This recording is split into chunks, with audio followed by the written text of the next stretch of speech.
Hi friends, இன்றைக்கி ஒரு டேஸ்டான குளத்து மீனை எப்படி ஃப்ரை பண்ணுறதுன்னு சொல்லிட்டு பார்க்கலாம்.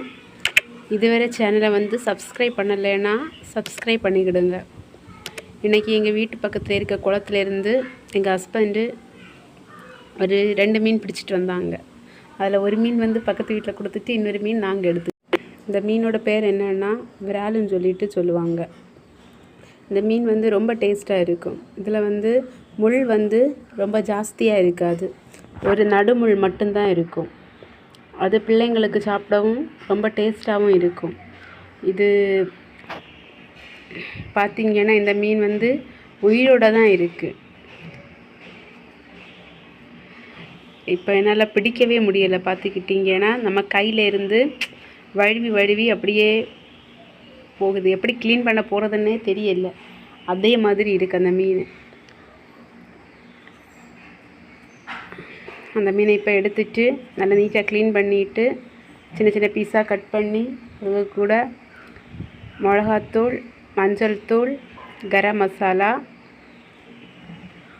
இஞ்சி பூண்டு பேஸ்ட்டு, அதுக்கு பிறகு கறிவேப்பிலை, கொத்தமல்லியெல்லாம் நசுக்கி போட்டுக்கிடுங்க. தேவையான அளவு உப்பு. இதில் எலுமிச்சம்பழம் என்கிட்ட இல்லை, அதனால் புளி தண்ணி யூஸ் பண்ணிக்கிடுவேன். புளி தண்ணியும் அதை மிக்ஸ் பண்ணுறதுக்கு தேவையான அளவு தேங்காய் எண்ணெய் 2 ஸ்பூன் ஊற்றி அதையும் போட்டு நல்லா மிக்ஸ் பண்ணிக்கிடுங்க. மசாலா எவ்வளவு அதிகமாக சேர்க்குறீங்களோ அந்த அளவுக்கு மீன் சாப்பிட்றதுக்கு டேஸ்ட்டாக இருக்கும். இந்த மீன் கிரேவி பண்ணால் நல்லா இருக்காது, அதனால் ஃப்ரை பண்ணால் தான் அதோடய டேஸ்ட் நல்லா இருக்கும். அதை ஒரு அரை மணி நேரம் போல் ஊற வச்சுக்கிடுங்க. அதுக்கு பிறகு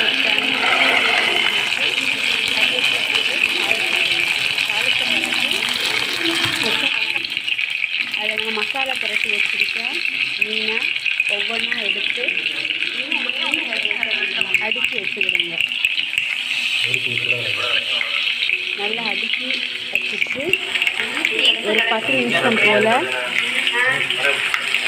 நல்லா வேக விட்டுக்கிடுங்க.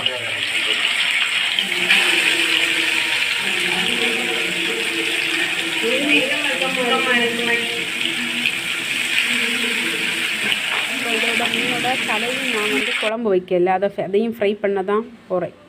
அதனால் எல்லாத்தையும் அப்படியே எடுத்து அடுக்கி வச்சுட்டு மசாலா நல்லா அதில் பிடிச்ச பிறகு நல்லா வெந்த பிறகு அதை ஒவ்வொன்றா திருப்பி போட்டுக்கிடுங்க. நல்லா திருப்பி போட்டு ஒரு 10 நிமிஷம் போல் நல்லா வேக விட்டுக்கிடுங்க.